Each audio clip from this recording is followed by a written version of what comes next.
दोस्तों आज हम बात करेंगे जीएसटी के बारे में। जीएसटी की फुल फॉर्म होती है goods and services tax. Goods से मुराद वो चीज़ें होती है जिनको हम छू सकते हैं, यानी कि हमारे कपड़े, हमारे जूते या हमारा फ़ोन। सर्विसेज से मुराद वो चीज़ें होती है जिनको हम छू तो नहीं सकते लेकिन महसूस कर सकते हैं। एग्जाम्पल के तौर पर किसी रेस्टोरेंट में जाकर खाना खाना। टैक्स से मुराद वो पैसे होते हैं जो हम गवर्नमेंट को देते हैं ताकि वो मुल्क को चला सके। टैक्स की भी हमारे पास आगे दो टाइप्स होती हैं, direct tax and indirect tax. Direct tax में हमारे पास आता है income tax and indirect tax में हमारे पास आता है custom duty tax, excise duty tax, services tax या इंटरटेनमेंट टैक्स। इन सारे इनडायरेक्ट टैक्स सिस्टम्स को मिलाकर अब हमने बना दिया जीएसटी टैक्स सिस्टम। एक प्रोडक्ट के बनने से लेकर मार्केट में बिकने तक वो चार फेजेज से गुजरता है।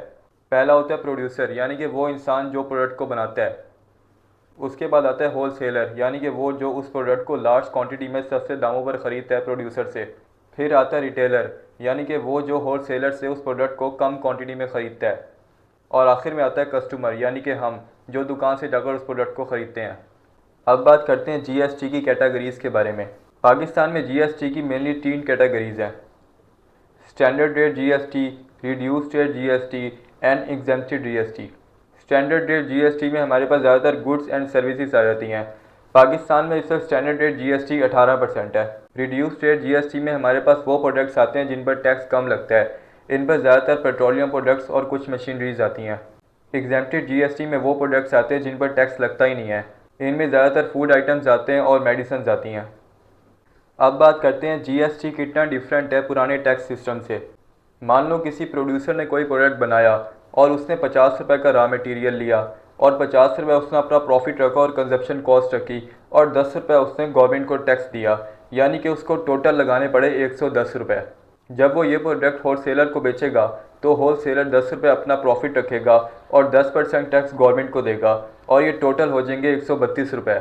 जब होल सेलर ये प्रोडक्ट रिटेलर को बेचेगा तो वो 10 रुपये अपना प्रॉफिट रखेगा और 10% टैक्स यानी कि 14.2 रुपीज़ गवर्नमेंट को देगा और वही प्रोडक्ट अब हमारे पास 156.2 रुपीज़ का हो गया और फाइनली कस्टमर को ये प्रोडक्ट 156.2 रुपीज़ का मिलेगा। अब जीएसटी सिस्टम में क्या होता है मैं ये बताता हूँ। मान लो प्रोड्यूसर ने पहले की तरह 50 रुपये का रॉ मटेरियल लिया और 50 रुपये कंजप्शन कॉस्ट और अपना प्रॉफिट रखा, तो वो गवर्नमेंट को 10 रुपये की जगह 5 रुपये टैक्स देगा, यानी कि उस वैल्यू का 10% देगा जो उसने ऐड किया है, यानी कि 5 रुपये, और ये प्रोडक्ट अब बचेगा 105 रुपये का। जब वो होल सेलर को ये प्रोडक्ट 105 रुपये का बेचेगा तो वो 10 रुपये अपना प्रॉफिट रखेगा और 10 रुपये का 1% यानी कि 1 रुपये टैक्स देगा गवर्नमेंट को और यही प्रोडक्ट अब बन जाएगा 116 रुपये का। 116 रुपये का प्रोडक्ट जब रिटेलर के पास जाएगा तो वो 10 रुपये मुनाफा निकालेगा और 10% टैक्स देगा और अब यही प्रोडक्ट 127 रुपये का हो गया और आखिर में कंज्यूमर को यही प्रोडक्ट मिलेगा 127 रुपये का। यानी कि पुराने टैक्स सिस्टम में आपको एक प्रोडक्ट मिल रहा था 156.2 रुपीज़ का, लेकिन जीएसटी टैक्स सिस्टम में आपको यही प्रोडक्ट मिलेगा 127 रुपये का।